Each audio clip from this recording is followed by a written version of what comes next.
siapkan hati kita malam hari ini untuk bawa pujian ini kepada Tuhan Yesus. Makasih Tuhan, makasih Tuhan. Makasih Tuhan Yesus buat hari ini Tuhan. Mari kita menyembah Tuhan dalam roda kemenangan. Mari teman-teman jangan berdiam diri teman-teman. Mari sembah Dia, Dia Allah yang kudus. Dia Allah yang mulia Tuhan. Mari kita sembah Dia Tuhan. Haleluya.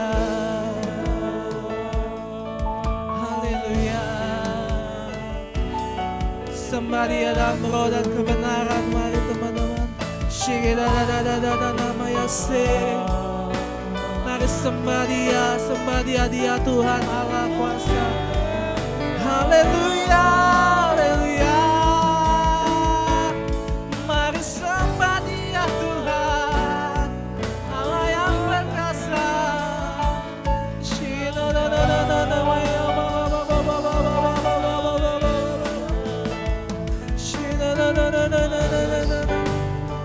Sembah Dia Tuhan.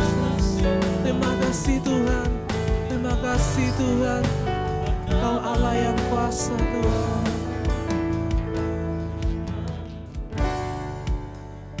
Bekerjalah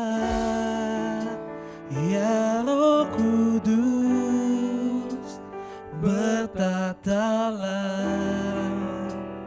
lebih lagi urapanmu, lawatanmu, Kaulah yang ku perlu. Kau terutama di hidupku. Bekerjalah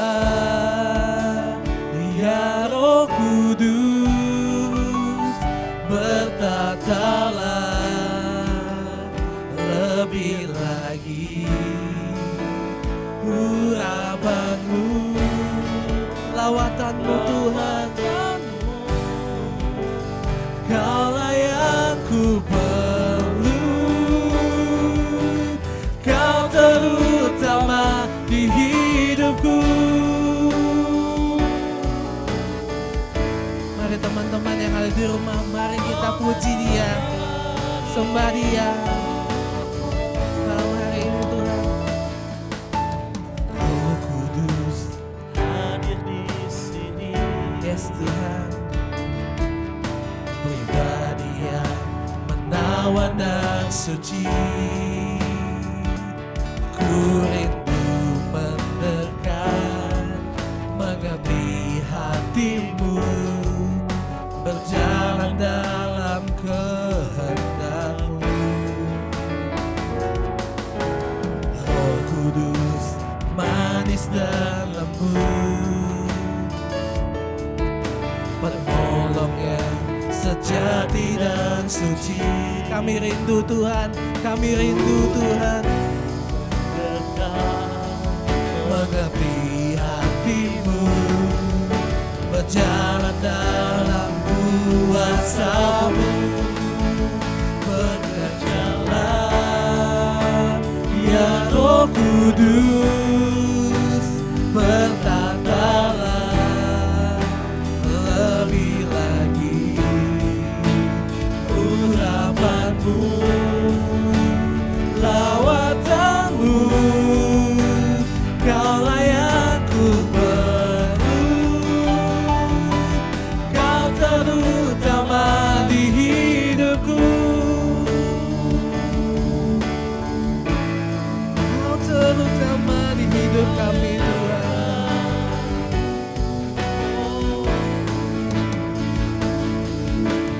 Roh Kudus manis dan lembut, penolong yang sejati dan suci.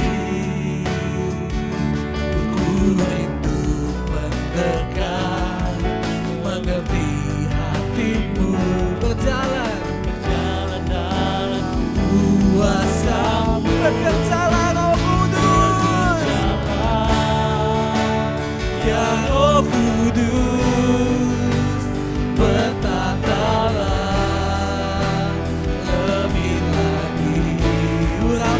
Tuhan. Lawatanmu, Kaulah yang ku perlu.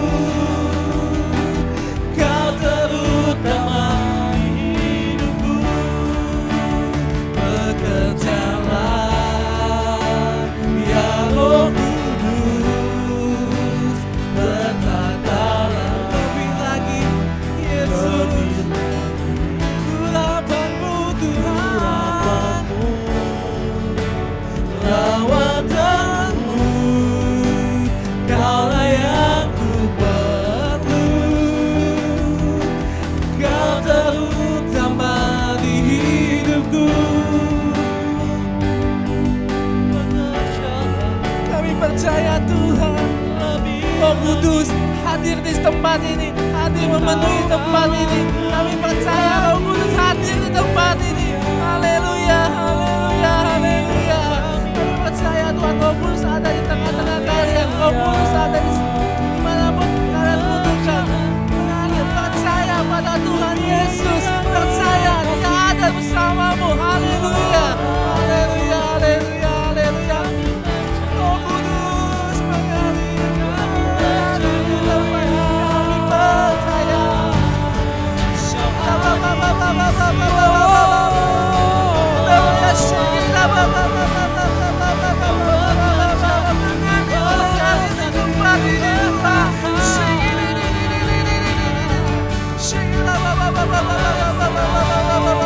Terima kasih Tuhan, terima kasih Tuhan, terima kasih Tuhan, terima kasih Tuhan, terima kasih Tuhan, terima kasih Yesus. Kami percaya Tuhan, kami percaya Tuhan mengalir tempat ini Tuhan, maka setiap bekerjalah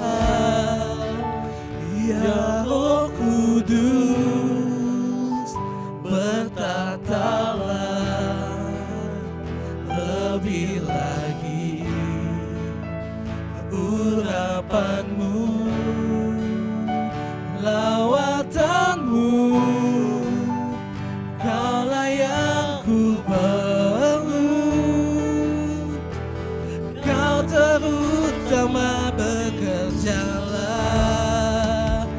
ya Roh Kudus, bertatalah lebih lagi urapanmu Tuhan, mengalir di setiap kami Tuhan. Lawatanmu Tuhan, Kaulah yang ku perlu. Kau terutama di hidupku. Kaulah yang ku perlu. Kau terutama di hidupku. Kaulah yang ku perlu. Kau terutama di hidupku. Haleluya Tuhan. Amin Tuhan. Haleluya Tuhan. Haleluya Tuhan. Engkau yang kami perlu Tuhan. Engkau yang kami perlu di setiap waktu kami Tuhan. Ajak kami Tuhan untuk mengerti firman-Mu Tuhan, untuk mengerti isi hati-Mu Tuhan. Terima kasih Tuhan, terima kasih Tuhan. Terima kasih Tuhan.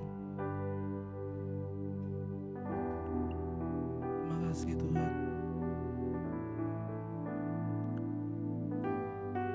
Terima kasih Tuhan. Bila Tuhan, kami bawa Tuhan malam hari ini dengan sukacita yang dari-Mu Tuhan. Sebab Tuhan, Engkau Yesus yang mulia Tuhan. Engkau Raja yang hebat Tuhan. Engkau Raja yang dahsyat Tuhan. Engkau Raja yang dahsyat. Siapa yang percaya, kita sama-sama kita katakan. Amin. Amin. Haleluya. Semua kita percaya bahwa Yesus kita adalah Yesus yang mulia. Amin. Amin. Boleh sama-sama kita bawakan lagu ini. Soalkan haleluya.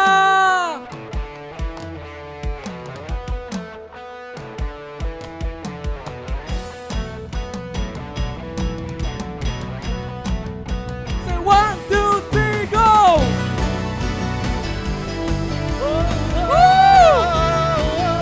Haleluya.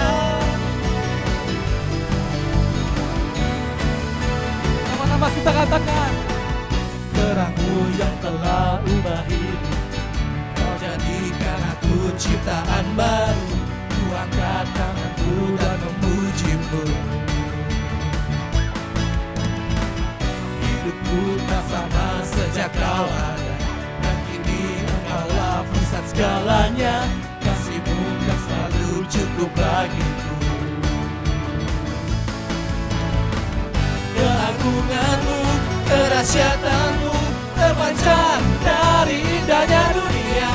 Segala yang ada telah Kau ciptakan, karya-Mu sungguh tiada taranya.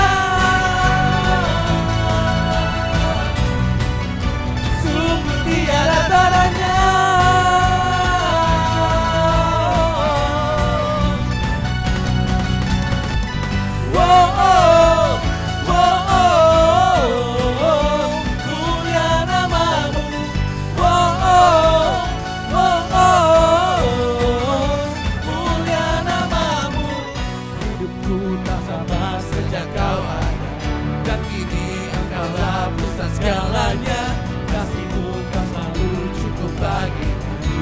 Come on, let's say it. Keagungan-Mu, kerahsiaan-Mu terpancar dari indahnya dunia. Segala yang ada telah Kau ciptakan, karya-Mu sungguh tiada taranya. Sungguh tiada taranya.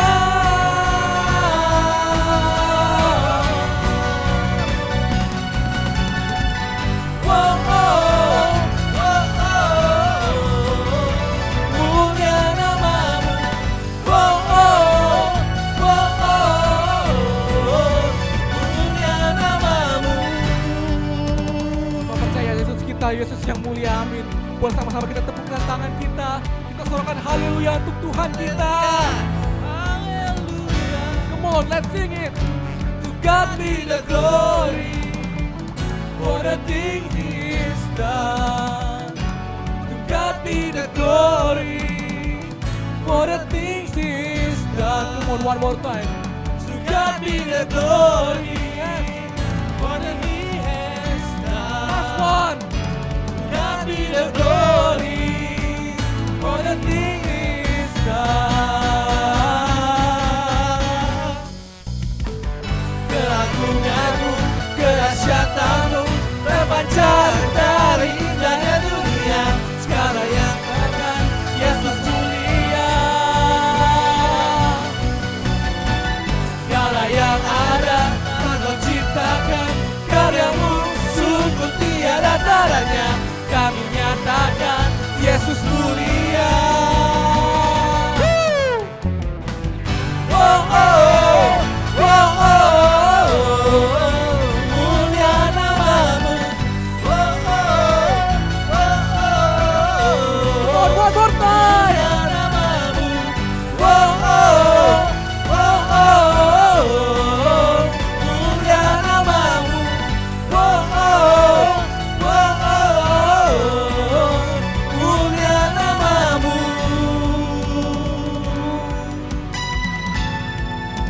Mulia nama-Mu. Haleluya, silakan haleluya untuk Tuhan kita. Haleluya, Tuhan kita dahsyat, amin. Amin. Boleh sama-sama kita pejamkan mata kita, mari sama-sama kita berdoa. Tuhan, terima kasih atas malam hari ini Tuhan. Kami telah menaikkan nama-Mu, kami telah bersyukur kepadamu Tuhan. Dan sekarang ingin mendengar sebagian dari firman-Mu Tuhan. Biarlah apa yang akan disampaikan oleh pembawa firman dapat kami dengar Tuhan, dapat merema dalam hati kami Tuhan, dan kami pakai dan kami renungkan siang dan malam Tuhan. Terima kasih Tuhan, terima kasih, berikan kami hati ingin mendengar, telinga yang mendengar Tuhan. Terima kasih, haleluya. Mari sama-sama teman-teman yang siap percaya firman Tuhan, sama-sama kita katakan Amin. amin. Shalom teman-teman, semoga semua sehat dan keadaannya baik. Saya senang bisa menyampaikan firman Tuhan hari ini. Sebelum kita mulai, mari kita berdoa bersama-sama. Haleluya. Bapa di surga, kami memuja-Mu hari ini. Kami berterima kasih atas kebaikan Engkau dan persediaan Engkau bagi kami. Saat ini Tuhan, tolong kami terus hidup dalam iman. Tolong kami terus memberikan kasih Engkau kepada sesama kami.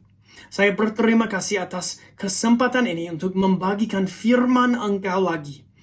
Tolong memberkati waktu ini dan tolong kami berfokus dan menerima berkat dari Engkau. Terima kasih Tuhan, terima kasih. Di dalam nama Tuhan Yesus kami berdoa dan mengucap syukur. Amin. Amin. Baik, saya senang bisa berbicara hari ini. Kita akan membaca beberapa ayat dan prinsip dari Alkitab. Semoga ada sesuatu yang berarti buat Anda. Saya mau bercerita dulu. Selama beberapa tahun saya dan istri saya sudah mencoba membuat taman atau kebun di rumah kami. Kami sudah membeli berbagai jenis tanaman, tetapi sesudah beberapa waktu, tanaman itu tidak hidup lagi. Mati ya. Hanya beberapa tanaman masih hidup sampai sekarang. Memang ada beberapa masalah ya. Mungkin kami lupa menyiraminya atau mereka tidak mendapatkan cukup sinar matahari atau mereka terlalu banyak terkena sinar matahari. Mungkin tanahnya tidak baik. Bagaimanapun juga kami selalu gagal. Kami tidak pernah bisa menumbuhkan taman yang bagus dan memeliharanya untuk waktu yang lama. Hal ini bisa menjadi contoh bagi kita hari ini. Kehidupan kita seperti tanaman. Kalau kita tidak menyirami tanaman, mereka akan mati. Sama dalam kehidupan kita. Kalau kita tidak makan atau minum, apa? Apa yang terjadi? Kita mati. Ini hal fisik ya. Untuk kesehatan emosi kita, kalau kita selalu sendiri, kita menjadi tertekan. Untuk otak kita harus terus belajar dan menggunakan otak kita agar sehat. Dan mungkin yang paling penting adalah kehidupan spiritual atau rohani kita.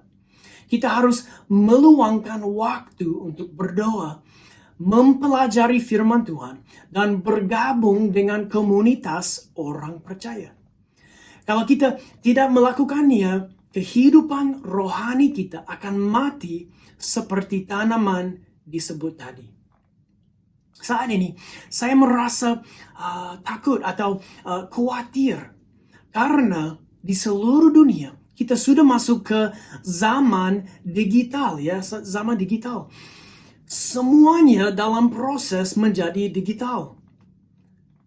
Jadi, sepanjang hari ada banyak gangguan. Saya tahu kita harus beradaptasi dengan zaman digital baru ini.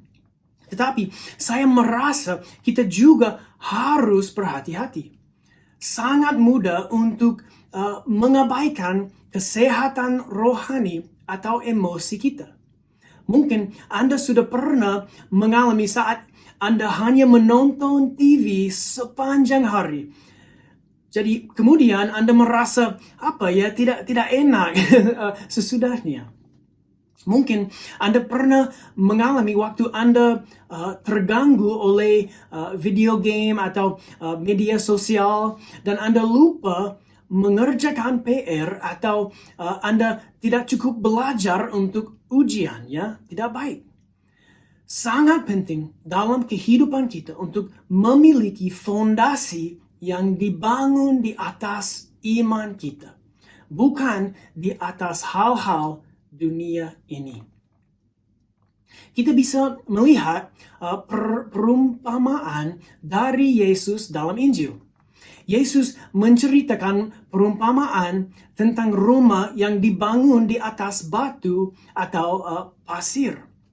Dalam kitab Matius pasal 7 ayat 24 sampai 27, Yesus katakan, "Setiap orang yang mendengar perkataanku ini dan melakukannya, ia sama dengan orang yang bijaksana, yang mendirikan rumahnya di atas batu.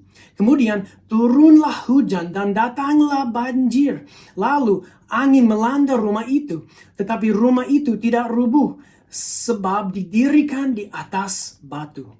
Tetapi setiap orang yang mendengar perkataanku ini dan tidak melakukannya, ia sama dengan orang yang bodoh yang mendirikan rumahnya di atas pasir.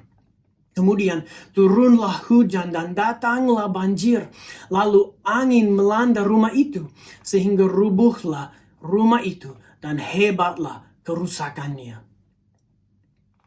Kalau kita terlalu fokus tentang popularitas atau media sosial atau terfokus kepada pekerjaan atau kesuksesan, kita seperti orang yang membangun rumah di atas pasir. Tidak ada fondasi yang kuat.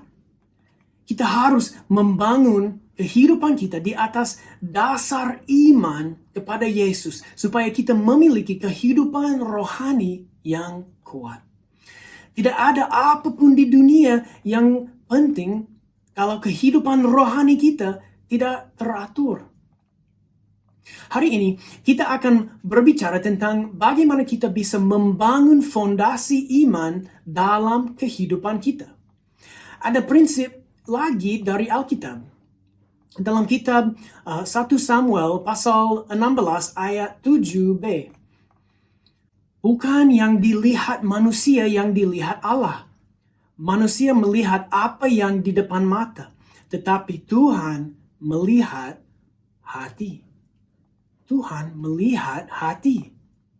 Prinsip ini diucapkan oleh Nabi Samuel ketika dia sedang mencari raja negara Israel berikutnya. Dia melihat semua anak laki-laki Isai yang lebih tua. Mereka lebih besar, lebih kuat, memiliki lebih banyak pengalaman. Tapi yang penting bagi Tuhan adalah hati mereka. Itu mengapa dia memilih Daud untuk menjadi raja. Yang penting bagi Tuhan bukan penampilan kita. Bukan seberapa populer kita atau seberapa berbakat kita. Yang penting bagi Tuhan adalah hati kita. Hati yang murni, hati yang terfokus kepada Tuhan. Nabi Samuel telah berbicara kepada Raja Saul dalam kitab Samuel pertama, pasal 13 ayat 13 sampai 14. Kata Samuel kepada Saul, "Perbuatanmu itu bodoh. Engkau tidak mengikuti perintah Tuhan Allahmu yang diperintahkannya kepadamu. Sebab sedianya Tuhan mengokohkan kerajaanmu atas orang Israel untuk selama-lamanya. Tetapi sekarang kerajaanmu tidak akan tetap. Tuhan telah memilih seorang yang berkenan di hatinya, dan Tuhan telah menunjuk dia menjadi raja atas umatnya, karena engkau tidak mengikuti apa yang diperintahkan Tuhan kepadamu." Ini ya, Tuhan telah memilih seorang yang berkenan di hatinya. Ini Daud ya, Raja Daud. Daud memiliki hati yang berkenan di hati Tuhan. Dia telah membangun kehidupannya di atas fondasi dari hubungan dengan Tuhan. Fondasi iman. Jadi, mari kita melihat beberapa bahan dasar kehidupan Daud atau seperti batu bata untuk fondasi kehidupan Daud. Kalau dalam bahasa Inggris kami pakai frasa building block. Jadi kita akan melihat beberapa building block dari fondasi kehidupan Daud. Yang pertama adalah Daud memiliki hati ibadah. Ya, hati ibadah. Hati yang berfokus menyembah Tuhan. Ada cerita dalam kitab Samuel pertama sesudah Daud diurapi sebagai raja Israel berikutnya. Dalam kitab 1 Samuel pasal 16 ayat 18 sampai 23. Saat ini Raja Saul diganggu oleh roh jahat. Dia sudah mengirim hambanya untuk mencari seorang yang bisa main kecapi untuk menolongnya. Mari kita membaca. Lalu jawab salah seorang hamba itu, katanya, "Sesungguhnya aku telah melihat salah seorang anak laki-laki Isai, orang Bethlehem itu yang pandai main kecapi. Ia seorang pahlawan yang gagah perkasa, seorang prajurit yang pandai bicara, elok perawakannya, dan Tuhan menyertai dia." Kemudian Saul mengirim suruhan kepada Isai dengan pesan, "Suruhlah kepadaku anakmu Daud yang ada pada kambing domba itu." Lalu Isai mengambil seekor keledai yang dimuati roti, sekirbat anggur, dan seekor anak kambing. Maka dikirimkanlah itu kepada Saul dengan perantaraan Daud anaknya. Demikianlah Daud sampai kepada Saul dan menjadi pelayannya. Saul sangat mengasihinya, dan ia menjadi pembawa senjatanya. Sebab itu Saul menyuruh orang kepada Isai mengatakan, "Biarkanlah Daud tetap menjadi pelayanku, sebab aku suka kepadanya." Dan setiap kali apabila roh yang daripada Allah itu hinggap pada Saul, maka Daud mengambil kecapi dan memainkannya. Saul merasa lega dan nyaman, dan roh yang jahat itu undur daripadanya. Daud bukan hanya pemain kecapi, ya. Dia orang yang punya hati ibadah. Selama beberapa tahun, Daud berada di padang gurun bersama domba-dombanya. Dia menghabiskan waktunya untuk main kecapi, menyembah Tuhan, dan juga dia berlatih bertarung untuk melindungi domba. Daud membangun fondasi ibadah dan doa dalam kehidupannya. Daud telah mengembangkan keintiman dengan Tuhan. Jadi, building block pertama dalam fondasi iman Daud adalah hati ibadah. Hati ibadah. Lalu yang kedua adalah iman Daud pada Tuhan lebih besar dari rasa takutnya pada manusia. Iman Daud pada Tuhan lebih besar dari rasa takutnya pada manusia. Mari kita lihat dua contoh dari waktu Daud menghadapi pertentangan. Di kitab 1 Samuel pasal 17 ayat 33 sampai 37, lalu 41 sampai 47. Saat ini orang Israel sedang menghadapi raksasa Goliat. Daud menawarkan diri untuk melawannya. Ini yang Daud katakan kepada Raja Saul dan juga yang dia katakan kepada Goliat. Tetapi Saul berkata kepada Daud, "Tidak mungkin engkau dapat menghadapi orang Filistin itu untuk melawan dia, sebab engkau masih muda, sedang dia sejak dari masa mudanya telah menjadi prajurit." Tetapi Daud berkata kepada Saul, "Hambamu ini biasa menggembalakan kambing domba ayahnya. Apabila datang singa atau beruang yang menerkam seekor domba dari kawanannya, maka aku mengejarnya, menghajarnya, dan melepaskan domba itu dari mulutnya. Kemudian apabila ia berdiri menyerang aku, maka aku menangkap janggutnya, lalu menghajarnya dan membunuhnya. Baik singa maupun beruang telah dihajar oleh hambamu ini. Dan orang Filistin yang tidak bersunat itu, ia akan sama seperti salah satu daripada binatang itu, karena ia telah mencemooh barisan daripada Allah yang hidup." Pula kata Daud, "Tuhan yang telah melepaskan aku dari cakar singa dan dari cakar beruang, dia juga akan melepaskan aku dari tangan orang Filistin itu." Kata Saul kepada Daud, "Pergilah, Tuhan menyertai engkau." Kemudian ayat 44.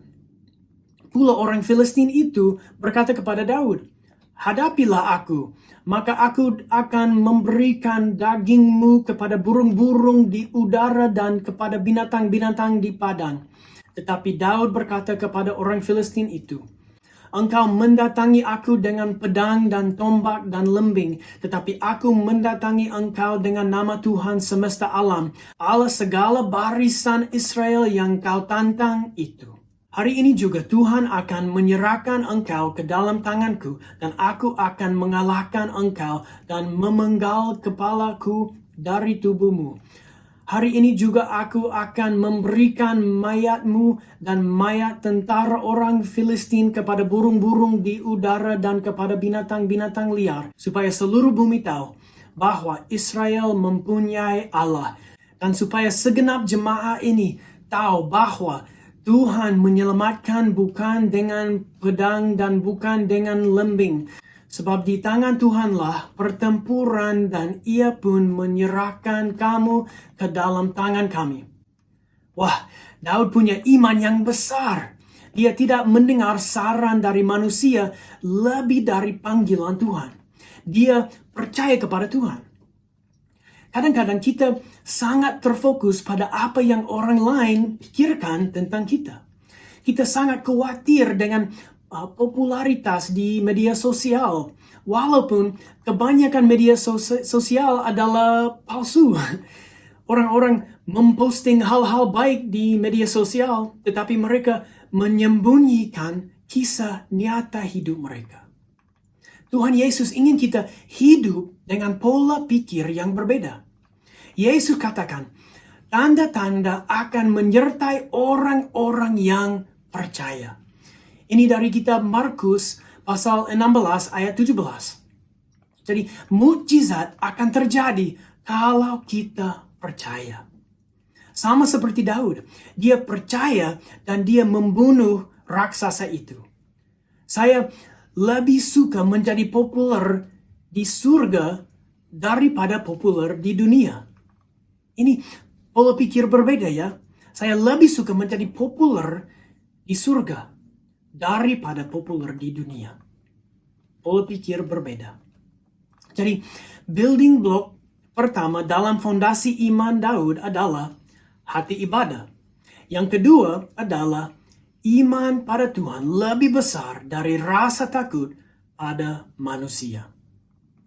Kemudian yang ketiga, Daud memiliki komunitas iman yang kuat.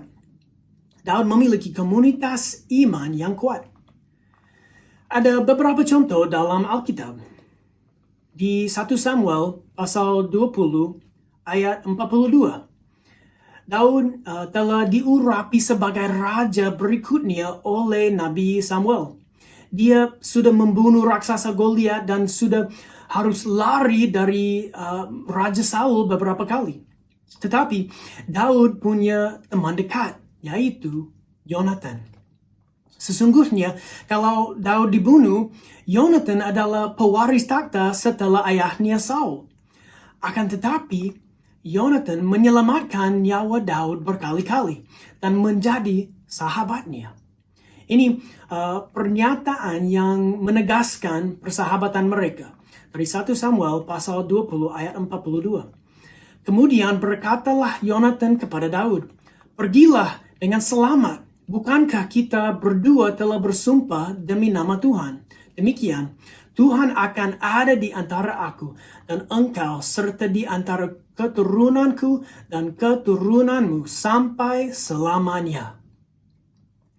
Daud memiliki persahabatan kuat. Kita juga bisa melihat bahwa waktu Daud sudah menjadi raja, dia memiliki banyak pahlawan yang berjuang untuknya. Dalam Samuel kedua, pasal 23, ayat 8-12, kita baca. Inilah nama para pahlawan yang mengiringi Daud. Isyabaal orang Hakmoni, kepala Triwira, ia mengayunkan tombaknya melawan 800 orang yang tertikam mati dalam satu pertempuran. Dan sesudah dia, Eleazar, anak Dodo, anak seorang Ahohi, ia termasuk ketiga pahlawan itu.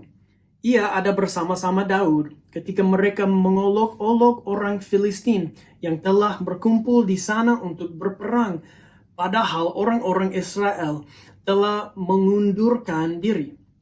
Tetapi ia bangkit dan membunuh demikian banyak orang Filistin sampai tangannya lesu dan tinggal melekat pada pedangnya.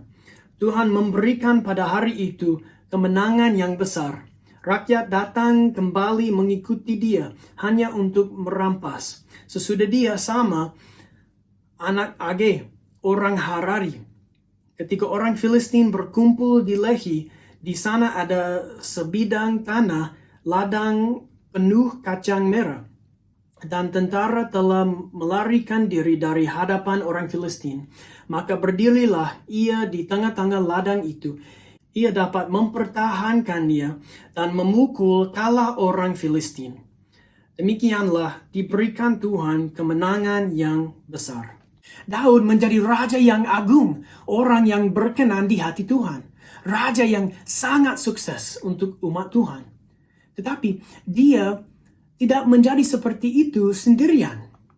Daud sangat sukses karena dia memiliki komunitas yang kuat. Kita semua membutuhkan satu sama lain untuk menjadi kuat dalam iman kita. Anda membutuhkan orang lain dan orang lain membutuhkan Anda. Sekali lagi ya. Anda membutuhkan orang lain dan orang lain membutuhkan Anda. Khususnya dalam zaman pandemi ini. Jangan sendiri. Kita membutuhkan teman baik yang membantu kita dalam iman kita. Belajar dan berdoa bersama. Mendorong satu sama lain. Jadi, building block pertama dalam fondasi iman Daud adalah hati ibadah. Yang kedua adalah iman pada Tuhan lebih besar dari rasa takut pada manusia. Dan yang ketiga, Daud memiliki komunitas iman yang kuat. Akhirnya, yang keempat, Daud berdedikasi untuk misi Tuhan. Daud berdedikasi untuk misi Tuhan. Pada zaman Raja Daud, misi Tuhan adalah membangun negara Israel di dunia. Umat Tuhan. Daud merebut kembali Yerusalem dan mendirikan kerajaan Israel. Dia mendirikan kemah suci supaya umat Tuhan bisa menyembah Tuhan. Daud begitu fokus dalam menyembah Tuhan supaya dia mempekerjakan 3.000 pemain musik untuk bekerja dan beribadah di kemah suci 24 jam 7 hari seminggu selama lebih dari 30 tahun selama pemerintahan Daud sebagai raja. Itu misi Tuhan pada zaman Raja Daud. Tuhan ingin kita didedikasikan untuk misinya. Sekarang, Tuhan tidak mencoba untuk mendirikan bangsa Israel di dunia. Yesus sudah memberitahu kami tentang misi baru. Kita bisa membaca dalam kitab Matius pasal 9 ayat 38. Demikianlah Yesus berkeliling ke semua kota dan desa. Ia mengajar dalam rumah-rumah ibadat dan memberitakan Injil kerajaan surga serta melenyapkan segala penyakit dan kelemahannya. Melihat orang banyak itu, tergeraklah hati Yesus oleh belas kasihnya kepada mereka, karena mereka lelah dan terlantar seperti domba yang tidak bergembala.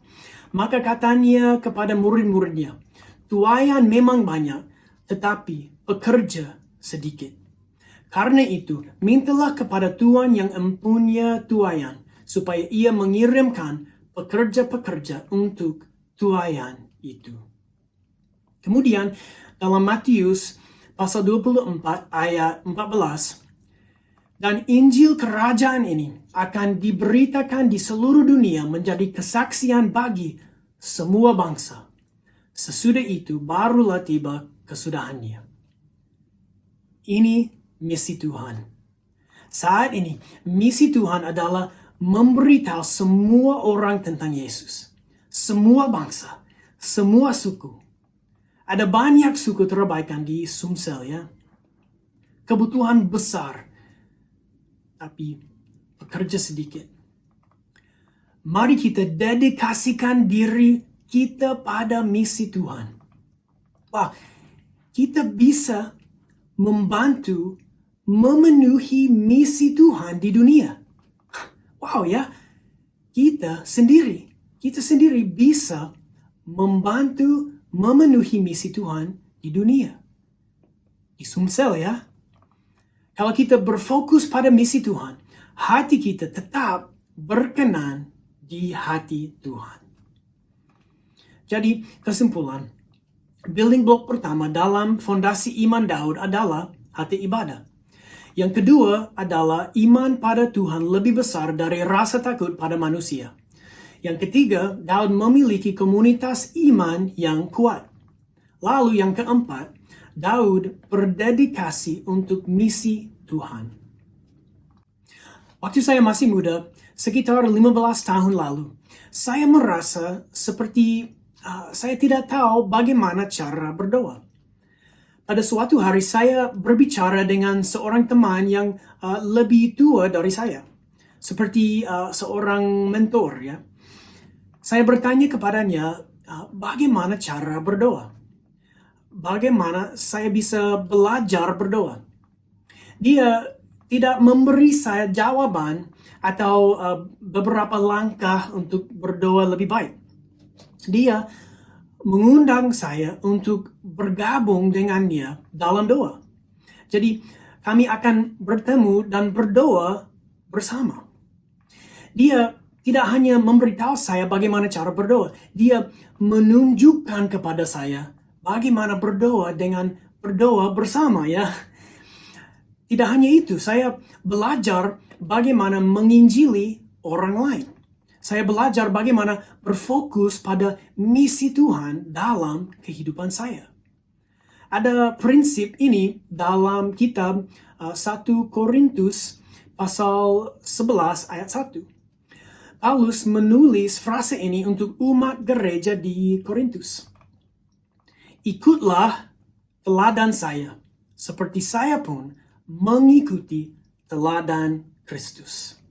Sekali lagi, ikutlah teladan saya, seperti saya pun mengikuti teladan Kristus. Sangat penting bagi kita untuk bertumbuh dalam Tuhan bersama sebagai komunitas. Kita membuat satu sama lain lebih kuat. Kita masing-masing memiliki tanggung jawab untuk menjaga hati kita sendiri. Tetapi kita juga harus belajar dan bertumbuh bersama. Tuhan ingin kami dekat dengannya, keintimannya. Dan Tuhan ingin kita bertumbuh lebih kuat bersama. Mari kita membangun fondasi iman yang kuat. Mari kita menjaga hati kami masing-masing seperti Daud. Dan mari kita kerjasama untuk menolong satu sama lain. Hari ini, saya ingin kita mendedikasikan kehidupan kita lagi untuk Yesus. Saya ingin kita berkomitmen untuk membangun fondasi iman yang kuat dalam kehidupan kita. Dan saya ingin kita mulai berdoa dan bertanya kepada Tuhan bagaimana Dia ingin kita membantu memenuhi misinya di sini. Mari kita berdoa bersama-sama.